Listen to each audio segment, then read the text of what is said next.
Okay, this video is on naming ionic compounds, and it's a little bit harder than the other topics. It's probably like a 5 or 6 out of 10 for difficulty. So whenever we're naming ionic compounds, first thing you need to know is that we use the stock system to name them. There's another system that you can use called the classical system, but you have to know Latin and there's some other problems with it. So you just need to know that the system that we're going to use is called the stock system. Now, there are lots of rules for naming, and at first, they're just going to sound like a lot of mumbo jumbo. Most of them aren't going to make much sense. But then once we move on to the practice, hopefully a lot more of them will.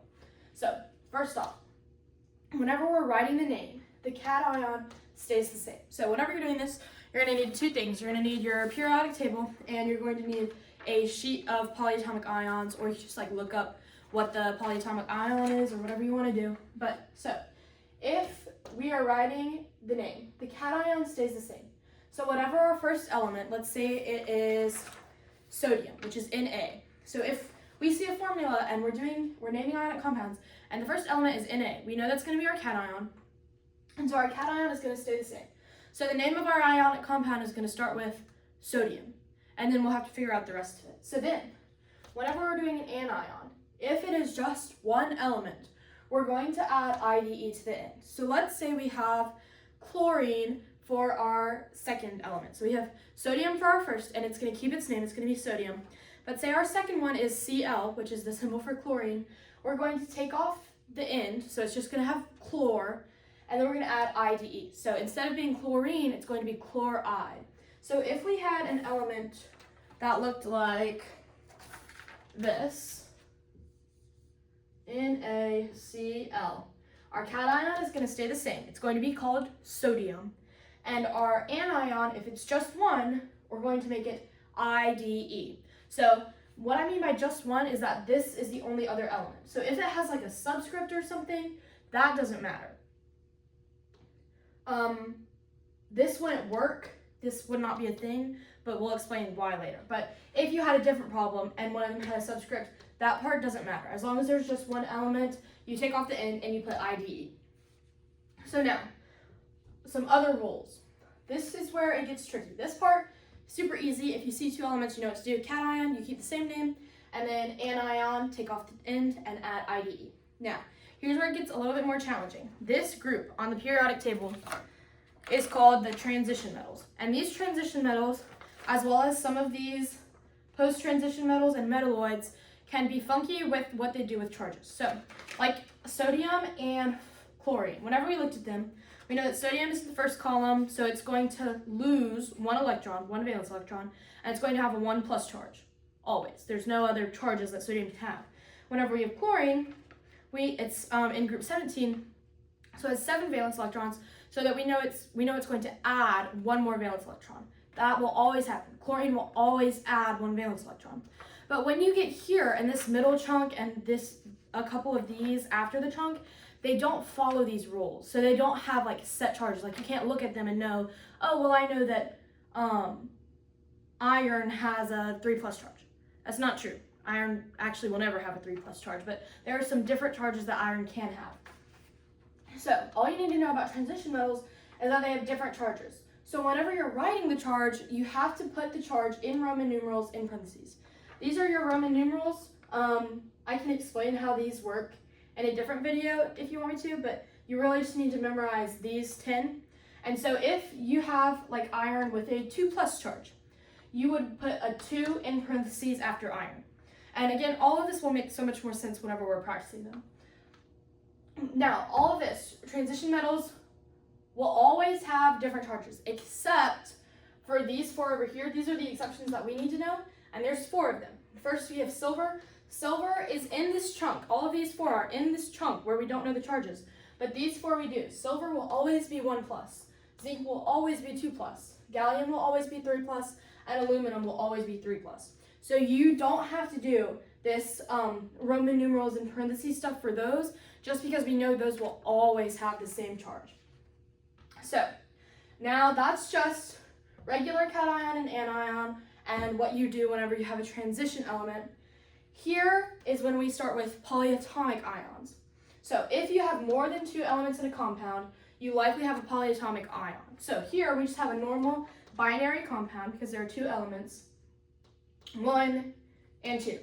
If you have more than 2, if we had another element right here, you probably have a polyatomic ion. So whenever a polyatomic ion is just more than one molecule and they have different charges and they're together and they make an ion. So a polyatomic ion, whenever you're naming it, it stays the same. So I know for us we have this sheet right here. And so whatever name you find on this chart for the formula, it will stay the same. So like if we had CO3 written right here, if you find that on your sheet, it's carbonate, and that would stay the same. You wouldn't add IE or do anything to that, even though it is an anion. Because it's a polyatomic ion, we're just going to keep the name the same. So if we had something like sodium here, and then we had the CO3 whatever, you wouldn't say sodium carbonide, you just say sodium carbonate. So the cation stays the same, and if there's a polyatomic ion, it stays the same. Your polyatomic ion will always be an anion, except for ammonium. Ammonium is the only cation polyatomic ion. So all of your polyatomic ions will be in the back, except for ammonium. Ammonium is the one polyatomic ion that will be in the front. So your polyatomic ion stays the same. Whenever you're writing the formula, so whenever you have the name and you're writing the formula, if your entire polyatomic ion has a subscript, not if there's a subscript for one of them, but if there's a subscript that applies to all of them, you're going to put your polyatomic ion in parentheses, and then you're going to put that subscript on the outside. And again, all of this will make so much more sense whenever we're practicing, but that's another rule that you need to know. And then in general, whenever you are writing the formula from the name or vice versa, the cation will always be written first, and then the polyatomic ion / anion is always written second, except for ammonium, which is a cation, so it still would be written first. So now let's do some examples, and hopefully this will start to make a little bit more sense. Okay, here I always have 2 steps. No matter what kind of problem, whether you're writing the name from the formula or the formula from the name, you always need to have 2 steps, or at least I do. So first off, I'm not going to bother with trying to figure out the name first. For every single one of these, I'm going to find the charges for each of my parts. So right here, I have CS. I'm going to find that on my periodic table. And that is right here, cesium. So it's in this first category, so it's not a funky transition metal. I don't have to do anything weird. It's just going to be a 1+ charge. So I'm going to write my cesium right here, and it's going to have a 1+ charge. Then I'm going to look at the subscript right here. I have a subscript of 3.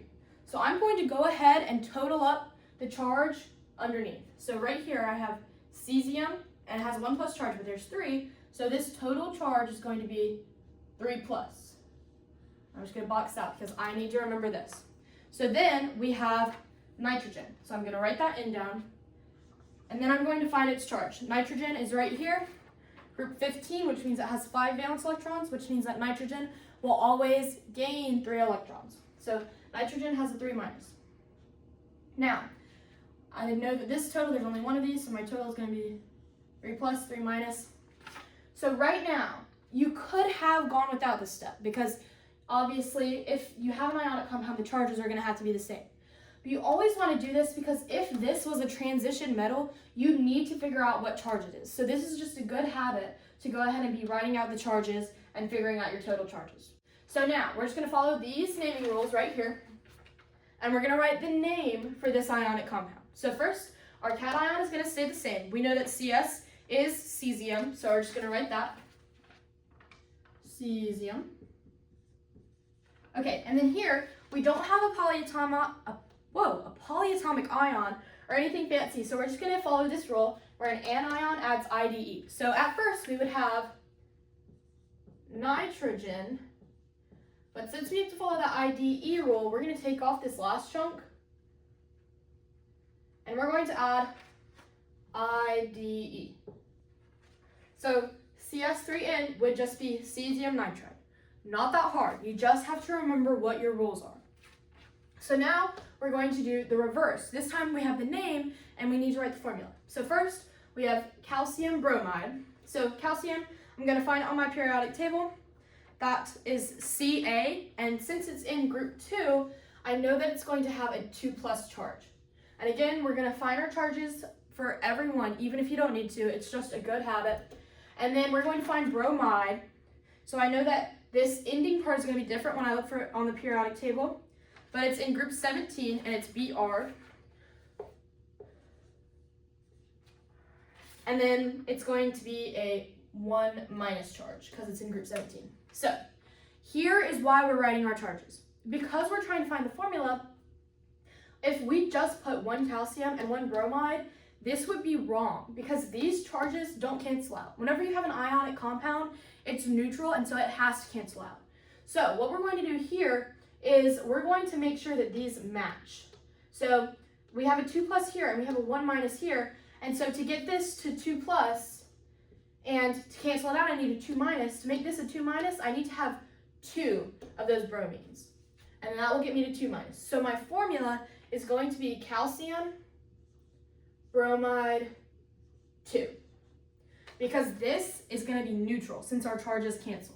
And again, this is why we're writing this extra step, is so that you can see if you had just written calcium bromide, it would have been wrong. You have to have this subscript to show that your charges are going to cancel out. So now this one is going to get a little trickier. Here's where we're going to have some of those extra rules come in about the transition metals.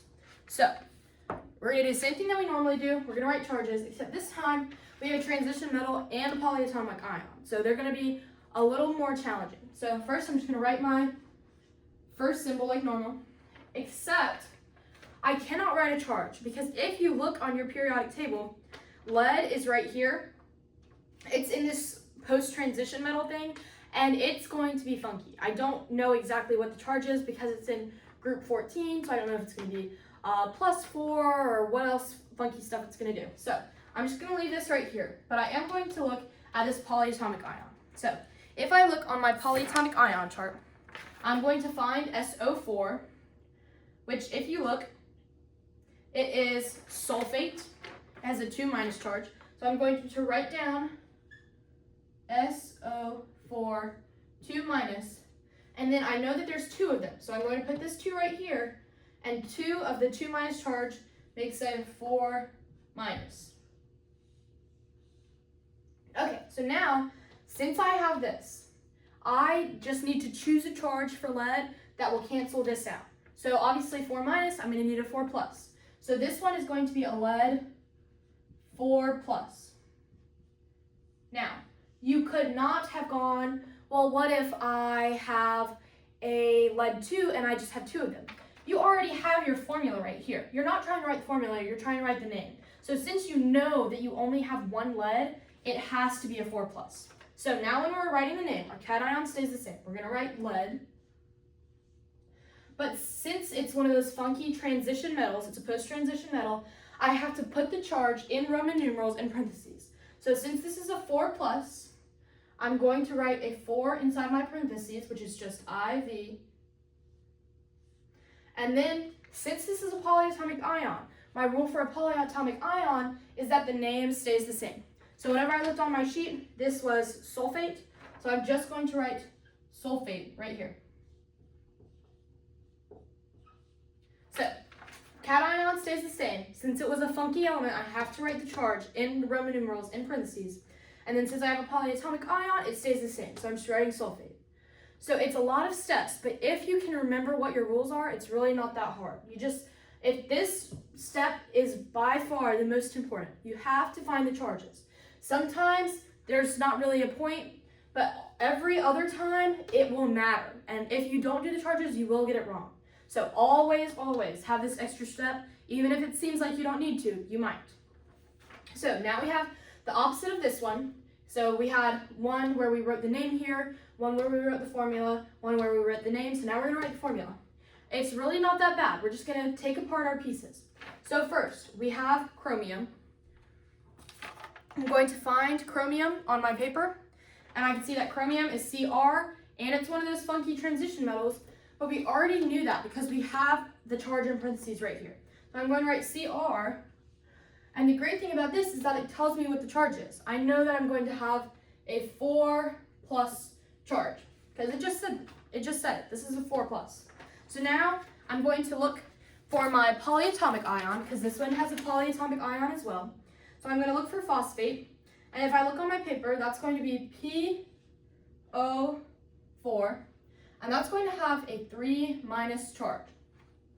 Okay, so at first glance, this looks pretty crazy. So this charge right here and this charge right here, a 4 plus and a 3 minus, those do not cancel out. So what we're going to do here is we're going to do a cross method. So what I'm going to do is I'm just going to take my CR and my PO4. And for this step, since we're about to put a subscript here, since these aren't even, I'm going to put it in parentheses. And that's this thing over here where it says, when writing the formula, you need to put the polyatomic in parentheses if it has a subscript. So not talking about this subscript right here, that's just part of the polyatomic ion. But if I'm going to put a subscript that will apply to the whole thing, I have to put it in parentheses. So now that I have it in parentheses, all that I'm going to do is I'm going to make this charge this subscript and this charge this subscript. So all I would have here is chromium is going to be a 3 and this phosphate is going to be a 4. And that's it. That's all you have to do. So this is going to be my finished formula right here. Okay? And this is literally what I did whenever I was doing these problems, is I just went and I followed each of these steps for every single problem that I did. So for every single one, no matter what the problem is, even if I don't need it, like this cesium nitride one, I always put the charge, and I made sure that they would cancel out so I would have a neutral ion. So why does this one cancel out? Why is this one neutral? Because I made these charges the same. So if I have 3 of these 4 pluses, that's going to be a 12 plus, because 3 times 4 is 12. And then if I had 4 of these 3 minus, 4 times 3 is, again, 12. So this would be a 12 minus. And so these are bigger charges, but since they're both 12, they cancel out, and it makes a neutral ionic compound. So I know that this one was a lot more information, and this one, to get all of this information down, you really just need to practice. There's formatives and Quizlets and everything, and if you get it wrong, just go back, check these rules, and try to figure out why you got it wrong. So again, really a lot of information, but once you practice it a while, it really will become not that hard. So hopefully this helped.